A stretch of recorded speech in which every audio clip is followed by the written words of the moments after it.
Do you like unusual tribal decks? Do you like ramping in blue? Do you like the idea of an almost endless supply of things just to put into play? Well, do I have a deck for you? Let's look at today's commander leading our make-believe army, Minn, Willy, Illusionist. Minn, Wiley, Illusionist is a 3-mana, 2-blue, 1 generic, 1/3 gnome wizard that reads whenever you draw your second card each turn, create a 1/1 illusion creature token with this creature gets +1/+0 for each other illusion you control. And whenever an illusion you control dies, you may put a permanent with mana value less than or equal to that creature's power from your hand onto the battlefield. With illusion tribal, you should always be able to drop pretty much anything onto the board. This deck's game plan is to beat people down with illusions, and when they try to deal with them, we get to drop more each time they get removed. So let's start with the lords that are going to boost our illusions. Grand Architect gives all blue creatures +1/+1 and comes with some other added benefits of helping us cast artifacts if we need it, or lets us cheat our giant illusions into play, or big things we want to cast by targeting one of our illusions that will sacrifice itself with an ability. Paragon of Gathering Mist again pulls triple weight by boosting our boys of blue, tapping to either give a big illusion flying or sack and replace an illusion with something else. We also have Lord of the Unreal, which not only boosts our creatures but also gives them hexproof,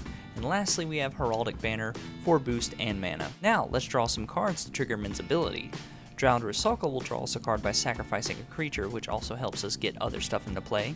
Fathom Seer, even with its downside of returning lands to flip it, can trigger Minn by itself, and our game plan will have us putting islands into play off of our illusions, so we really don't mind the drawback. Grazilix, Illithid Scholar, is going to act as our budget Biden of Thassa to help us card draw each time our creatures get in on different players. Illusory Ambusher works as a great fast blocker, being able to flash it in, take damage and draw a bunch of cards, or we can just play it naturally, draw a couple of cards, and have it die and put something else into play.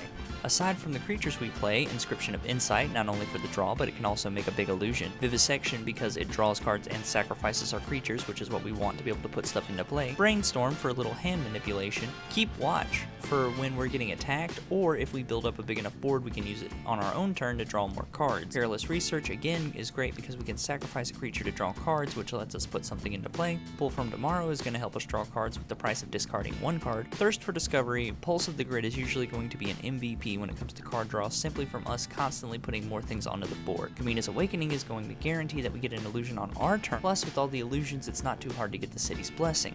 Reconnaissance Mission is another potential all-star in the deck, just depends on what our board state looks like. Thought Reflections helps turn our 1 draws into 2 draws, and Wiretapping is going to make sure we at least get an illusion on our turn.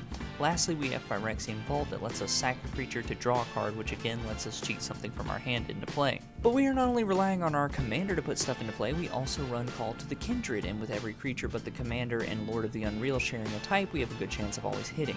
As far as protection goes, we run Negate, Abjure, Summoner's Bane, Wash Away, and Monastery Siege, which works in both ways because it helps us protect our creatures by either making our opponent's spell cost do more to target them, or lets us trigger Minn more easily because we draw 2 cards on our upkeep. Now, we've got all these big illusions, but what's this? Blue creatures don't have trample.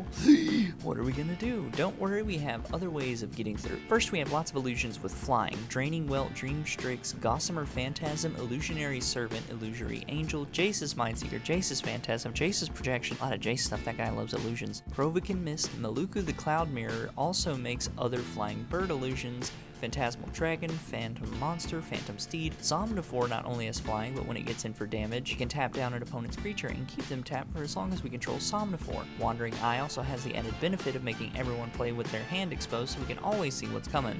Zephyr is a huge threat because not only does it have flying, but it also cannot be the target of spells and abilities. Also another great reason to play the deck, you can play Phantasmal Dreadmaw. Now even though all these creatures are good, our best ones are going to be the tokens Minn makes because they get big. So how do we push them through, I wonder? Ah, that's it, Wonder! When Wonder is in your graveyard and you control an island, all your creatures have flying. Even though this deck isn't super reliant on the graveyard, if Wonder gets removed, that's gonna stink. Kefnet's Monument is also going to tap down opponent's creatures to help get ours through. Crown of Ascension is good, but it's a one-time effect, so use it to either cripple our opponent or outright take them out. Also, another way to double up on our illusions is Reflections of Littjara. Stick a couple mana rocks in there with Decanter of Endless Water, Heraldic Banner, Prismatic Lens, and Sky Diamond, We also run a little bit of removal just to make sure our opponents don't go too crazy with Curse of Swine, Ravenform, and Witness Protection. That's the deck, and if you enjoy playing this deck and want to improve it, I recommend first upgrading the mana rocks. A Soul Ring and an Arcane Signet can go pretty far. Then put in some of the tribal good stuff: Door of Destinies, Vanquisher's Banner, Herald's Horn, Metallic Mimic, Obelisk of Erd, and Coat of Arms. Round it out with some big enchantments / artifacts that work really well in the deck because you can drop them into play for free, such as Omniscience, Alhammer's Archive, Archetype of Imagination, Binding of Thassa, Coastal Piracy, and for lands I would throw in a Reliquary Tower and a Rogue's Passage. Check out the deck list in the description, and I'll see you in the next one.